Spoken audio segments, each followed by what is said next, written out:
Iga kuu kasutab YouTube'i üle 2,5 miljardi inimese. See on peaaegu kolmandik kogu planeedist. Nemad kõik, meie kõik oleme sisutarbijad. Aga neid, kes on aktiivsed sisuloojad ehk laevad ise midagi YouTube'i üles, on sellest 2,5 miljardist vaid väga väike osa. Umbes 15 miljonit ehk siis 1000 inimestest umbes 6. Ja sisuloojaid saab jälle jagada kolmeks.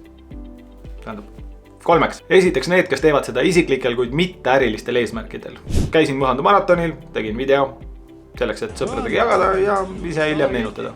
Kindlasti ka paljud teist on YouTube'i ise midagi üles laadinud, näiteks reisivideo või pulmavideo. Me oleme teinud seda isiklikel, kuid mitte ärilistel eesmärkidel. Teiseks, need, kes teevad seda isiklikel, kuid ärilistel eesmärkidel. Neid inimesi või teinekord inimeste seltskondi võibki nimetada YouTuberiteks. YouTube on nende jaoks see koht, kus teenitakse raha, olgu see siis reklaamide pealt, affiliate marketing, sponsorlus või mingi muu viis. Ehk siis, kui YouTube'i ei oleks, siis nendel inimestel ka sissetulekut ei oleks. Ja kolmandaks, need, kellel YouTube on ainult üks turunduskanal. YouTube'is tutvustatakse oma tooteid ja teenuseid, levitatakse sõnumit, ehk kui YouTube ei oleks, siis nende äri läheks edasi. Kogu see videoseeria on mõeldudki nendele kolmandatele, nendele ettevõtetele ja organisatsioonidele, kellel YouTube on ainult üks turunduskanal. Aga iga ettevõtte või organisatsiooni taga on ikkagi inimene. Ikkagi inimene?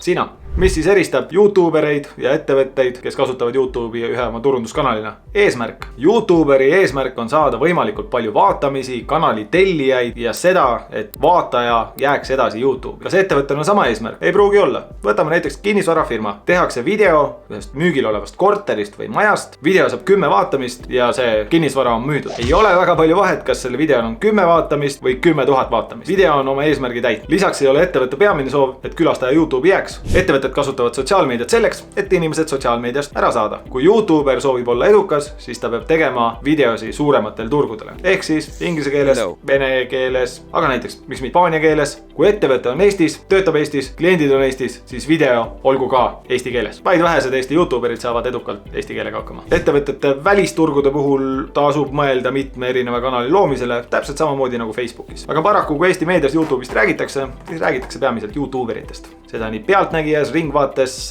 kollases meedias ja veel kollasemas meedias. Ja ma arvan, et see on jätnud mulje, et YouTube on koht, kus on ainult YouTuberid. Ei ole. Ka väga paljud ettevõtted ja organisatsioonid kasutavad YouTube'i ja kasutavad seda väga edukalt. Järgmises videos ma räägin YouTube'i otsingu algoritmi 2 kõige tähtsamast osast. Kui kogu see videoseeria on peamiselt mõeldud ettevõtetele ja organisatsioonidele, siis sellest videost võivad abi saada ka YouTuberid. Klikib siia.